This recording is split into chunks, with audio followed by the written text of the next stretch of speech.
세계 증시 소식을 빠르게 새벽 배송해드리는 글로벌 증시 시간입니다. 네, 오늘은 염승환 LS증권 이사와 함께하겠습니다. 안녕하십니까? 네, 안녕하세요. 네, 뉴욕 증시의 3대 주가 지수가 동반 강세로 마감을 했습니다. 연초부터 증시 랠리가 이어지고 있는데 전반적인 흐름 어떻게 보고 계십니까?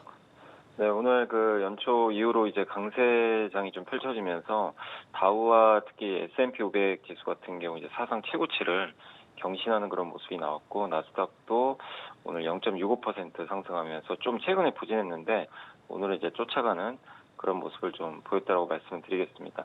특히 오늘 이제 M7 기업이죠. 이제 매그니피센트 7개 기업 중에 아마존이 이제 3% 이상 상승하면서 좀 3대 지수를 좀 견인한 역할을 좀 해줬고, 오늘 특히 메모리 관련된 기업들의 주가가 상당히 좋았습니다. 마이크론이 한 10% 가까이 좀 급등하면서, 최근에 삼성전자 하이닉스도 정말 엄청난 상승세를 보이고 있는데, 전 세계 3위 메모리 회사인 마이크론도 못지않게 급등세를 좀 보여주고 있습니다.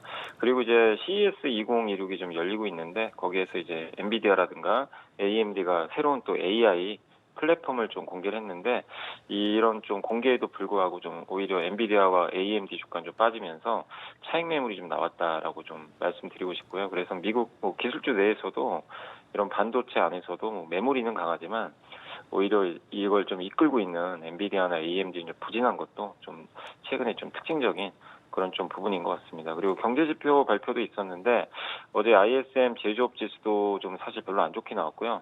오늘 S&P 글로벌에서 발표한 서비스업 PMI 지표도 예상을 좀 하회했습니다. 그래서 실제 좀 경제지표는 그렇게 좀 만족스럽지 않은 상황이지만, 지금 시장은 어쨌든 그런 부분보다 올해 뭐 금리 인하라든가 또 정부의 재정 지출, 또 세금도 환급해 줄 가능성이 높고요. 그런 이제 어쨌든 그 기대감들이 좀 작용을 하면서 시장은 계속해서 기술주와 이제 그 여타 업종들이 고르게 좀 반등하면서 강세 흐름을 연초에 좀 잘 이어나가고 있다라고 좀 말씀을 드리겠습니다.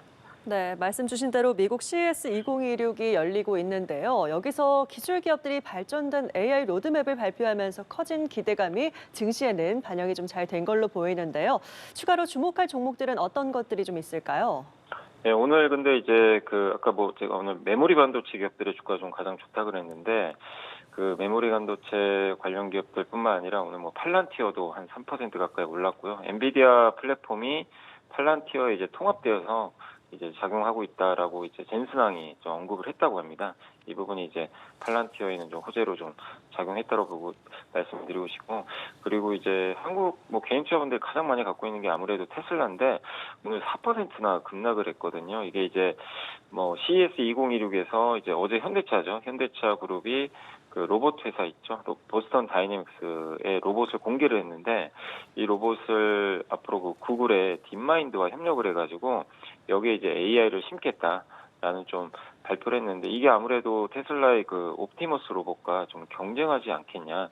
그래서 휴머노이드 로봇 이제 사실 거의 독주를 하고 있는데, 경쟁 심화 우려가 좀 부각이 되면서 테슬라 주가가 이렇게 크게 빠지는 그런 좀 모습을 좀 보였다라고 좀 말씀드리겠습니다. 그래서 CES에 따라서 뭐 이렇게 좀 아까 팔란티어 같은 기업들은 오히려 오르는 모습도 좀 나오기도 했지만, 경쟁이 좀 심화될 수 있다는 측면에서 테슬라 주가는 좀 빠지는 그런 흐름이 나왔고, 그리고 그 베네수엘라 사태 때문에 최근에 이제 석유주들이 좀 많이 올랐잖아요. 근데 오늘은 쉐브론 같은 기업들이 한 4% 이상 급락을 했습니다. 오히려 이제 국제유가가 오늘 2% 이상 급락하다 보니까 이 단기적으로는 국제유가 좀 변동성이 좀 커지고 있는 그런 상황인데, 하루 만에 다시 한번 이 석유 기업들이 좀 빠지고 있고, 그리고 베네수엘라 그 개발까지는 시간이 좀 상당히 걸리지 않겠냐라는 좀 그런 이제 이야기들이 나오면서, 그 쉐브론의 대부분 이제 하루 올랐지만 다음 날은 이제 오늘 같은 경우는 차익 매물이 오히려 반대로 쏟아지면서 주가가 좀 크게 흔들렸다라고 말씀을 드리겠습니다.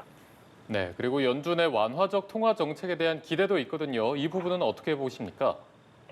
예, 최근에 이제 연준 내에서도 이제 금리 인하를 좀 지지하는 그런 목소리들이 좀 나오고 있는데, 뭐 보스턴 연방은행의 수잔 콜린스 총재라든가 뉴욕 연은 총재죠, 존 윌리엄스. 특히 이제 뉴욕 연은 총재가 이제 연준에서는 거의 한 2인자로 불리거든요. 근데 이런 분들이 상당히 좀 이제 그 긴축보다는 금리 인하를 지지하는 그런 목소리를 좀 최근에 내고 있거든요. 그래서 이런 부분들은 일단 주식시장에는 좀 상당히 좀 긍정적으로 작용을 하고 있는데, 그러나 여전히 또 일부 연준 위원들은 이제 물가 상승에 대한 좀 우려가 있기 때문에 좀 신중해야 된다, 이런 이야기도 있습니다. 그래서 일단 1월 달에는 지금 금리 인하 가능성 거의 없고요. 지금 금리 동결할 확률이 좀 80% 이상 되니까 1월에는 일단 금리 동결 쪽으로 보시면 좋겠지만, 시장에서는 일단 올해 한 2번 정도의 금리 인하 예상하거든요. 그래서 아마 빠르면 3월, 좀 늦으면 5월 정도로 예상을 하고 있는데, 어쨌든 기조적으로 뭐 속도는 좀 느린다 하더라도